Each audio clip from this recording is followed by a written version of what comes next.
Hello, this is Dr. Martin Brown of Brown Chiropractic. Welcome to our video message of the week. This week, for my video message, I'm going to tell you part 3 of my story of how to overcome adversity. Story starts in January of 2006.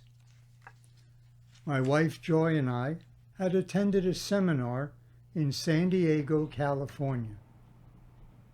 We were on a flight to Philadelphia and on our way home. She was seated next to the window, and I was in the middle seat. Next to me in the aisle seat was a gentleman with a terrible cold or flu of some kind. Perhaps that was the beginning of this saga, or perhaps not. He apologized for his condition as we flew back, and he went through a whole box of tissues. We finally got home, and life returned to normal. A few days later, I went for my quarterly routine dental cleaning. This time, my gums were unusually sore afterward, but within a day or two returned to normal, and everything seemed okay. I had no clue that my life was about to change forever. We returned home one day from shopping. It was Friday of President's Day weekend, and suddenly I felt so tired I could not hold my head up. I went right to bed and got a very deep 12 hours of sleep. The next morning, I didn't feel rested, rather still exhausted. This continued for several weeks, forcing myself to keep office hours and spending the rest of the day sleeping.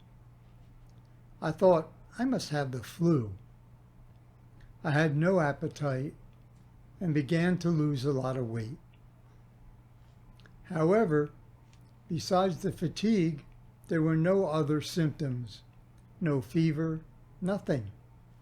I even ordered a blood test on myself, which did not reveal anything substantial. Finally, a family friend recommended I see a physician that she knew. I had never needed medical care for anything my whole adult life. I had passed several life insurance exams with flying colors. This medical doctor, when I saw him, performed an extensive exam on me and ordered x-rays and more blood testing. He never gave me a diagnosis, but had himself decided a man who was 61 years old and had lost over 15 pounds had to have cancer. He later said I could even smell it. Thus began an 8-month nightmare of multiple blood tests, x-rays, CAT scans, MRIs, etc., and all came back negative. Finally, after many months, I got referred to a hematologist who spent the whole day working on me and finally said, "You don't need me. You need a nephrologist, and you don't have a day to waste." He got an appointment for me with a kidney doctor the next day. The kidney doctor diagnosed me with endocarditis, a serious heart infection which frequently kills the victim within a few days.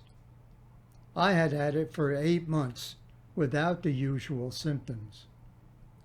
But by then, I was very weak and very, very ill. I was admitted to the first of 3 different hospitals.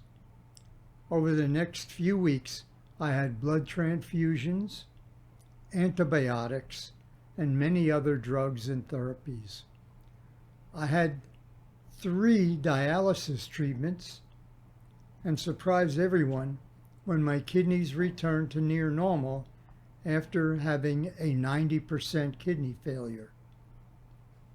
Then it was time to deal with my heart issues.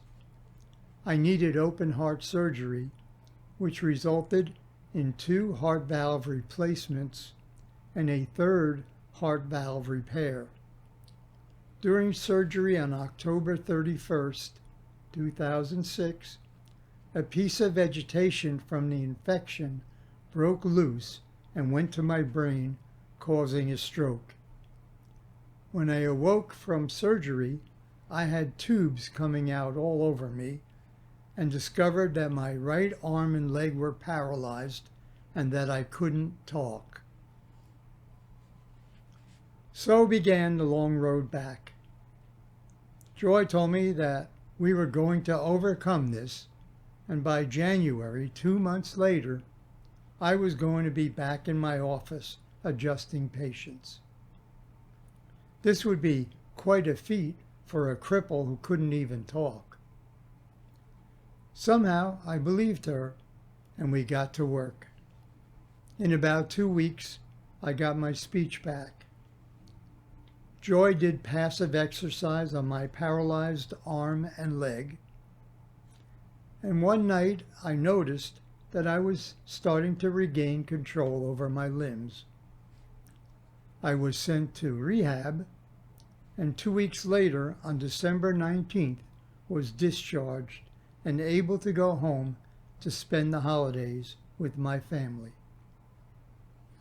With a strong commitment and belief and help from other chiropractors, physical therapists, etc., I had made a remarkable recovery. Joy and I continued working out together so I could finish recovering my strength. And on January 15th, I resumed adjusting patients. When the doctors and nurses saw me walking on a follow-up visit to the hospital, they said they couldn't believe it and called me Miracle Man. Now, my personal goal is to keep my immune system so strong that it can fight off most environmental threats, be they predators or toxins. I believe wellness comes from within, while still recognizing that there are limits in our ability to deal with threats. I believe that few ever reach our full potential for wellness and for life in general. This belief is how I've overcome so many obstacles in my life. Many people still call me Miracle Man, but I know that it is really due to a strong belief followed by appropriate, consistent action. I get adjusted as necessary twice a week. I take many vitamins and mineral supplements every day. I eat organic foods and have a better diet than over 95% of the population. And Joy and I take CBD daily.